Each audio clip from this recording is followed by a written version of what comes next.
Hello नमस्कार दोस्तों, स्वागत है आप सभी का अपने यूट्यूब चैनल में। अगर आप किसी भी कॉम्पिटिटिव एग्जाम की तैयारी कर रहे हैं जिसमें जीएस जीके से रिलेटेड सवाल पूछे जाते हैं, चाहे वो एसएससी हो, चाहे वो लेखपाल हो, रेलवे हो, पुलिस हो या फिर सिविल सर्विसेज के एग्जाम्स की प्रिपरेशन आप कर रहे हैं, तो ये वीडियोस आपके लिए काफ़ी हेल्पफुल रह सकती हैं जो बैक टू बैक इस चैनल पर अपलोड की जाएंगी। आप इस वीडियोज़ को देखते रहिएगा और अपने सजेशंस कमेंट बॉक्स में ज़रूर कमेंट करिएगा। हम शुरुआत कर रहे हैं मगध सीरीज़ की। मगध साम्राज्य में हम पढ़ेंगे हर्यक वंश के बारे में। हर्यक वंश में हम बिंबिसार को पढ़ेंगे, अजातशत्रु को पढ़ेंगे, उसके बाद उदयन के बाद शिशुनाग वंश की तरफ आ जाएंगे, फिर नंद वंश को पढ़ेंगे और नंद वंश के बाद हम पढ़ेंगे मौर्य साम्राज्य के बारे में।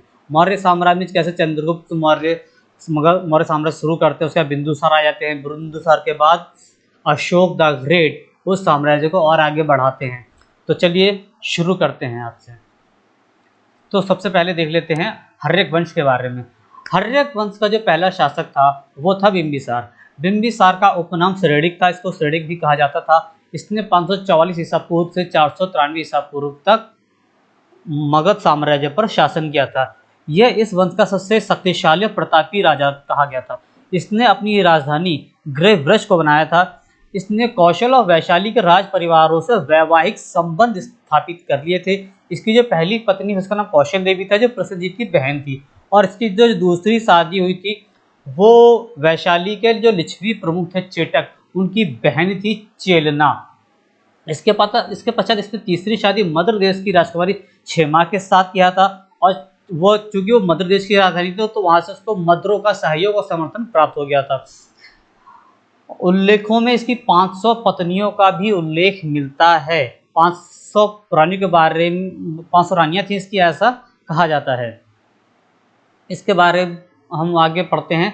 इसकी जो प्रशासन व्यवस्था है, प्रशासन व्यवस्था में सबसे प्रमुख जो पद थे वो थे सर्व महामात्र, जिसको संबंधक महामात्र भी कहते थे।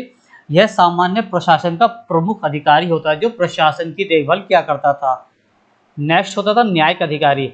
न्यायिक अधिकारी कौन होता था? जिसको व्यावहारिक महामात्र भी बोला करते थे।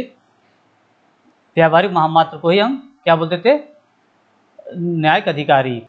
इसके बाद था सेना नायक महामात्र। ये सेना का अधिकारी था।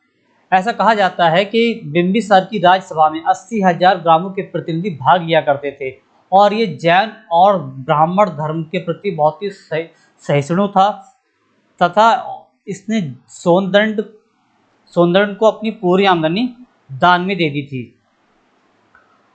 ये बिंबिसार जो था बहुत ही सहिष्णु था। जैन बौद्ध धर्म के साथ साथ बुद्ध धर्म के प्रति भी सहिष्णु था। वो महात्मा बुद्ध का मित्र भी था, उनका संरक्षक भी था। महात्मा बुद्ध ने इसी के संरक्षण में अपना कार्य संपन्न किया था। पुराण के अनुसार बिंबिसार के करीब 28 वर्षों तक इसने शासन किया। बिंबिसार महात्मा बुद्ध का मित्र संरक्षण था। विनय पिटक से हमें यह ज्ञात होता है कि बुद्ध से मिलने के पश्चात उसने बौद्ध धर्म ग्रहण कर लिया था और बेलुवन नामक उद्यान तथा संघ के निमित्त प्रदान कर दिया था। अंतिम समय में अजातशत्रु ने अपने पिता बिंबिसार की हत्या कर दी थी। बिंबिसार ने राजगृह नामक एक नगर की स्थापना करी थी जिसका नाम था राजगृह। बिंबिसार का अवंती से अच्छा संबंध था। इसने अपने राजवैद्य जीवक को वहाँ के शासक की बीमार होने पर देखभाल करने के लिए जीवक को वहाँ पर भेजा था। और ऐसा कहा जाता है कि जीवक जो था एक गणिका का पुत्र था जिसका नाम था साल्वती। साल्वती नामक गणिका का पुत्र कौन था? जीवक। जीवक कौन था? इसका राजवैद्य था बिंबिसार का। अगर आपको वीडियो अच्छी लगी हो, पसंद आई हो, समझ में आई हो, तो आप चैनल को सब्सक्राइब कीजिए। So thank you for watching my video.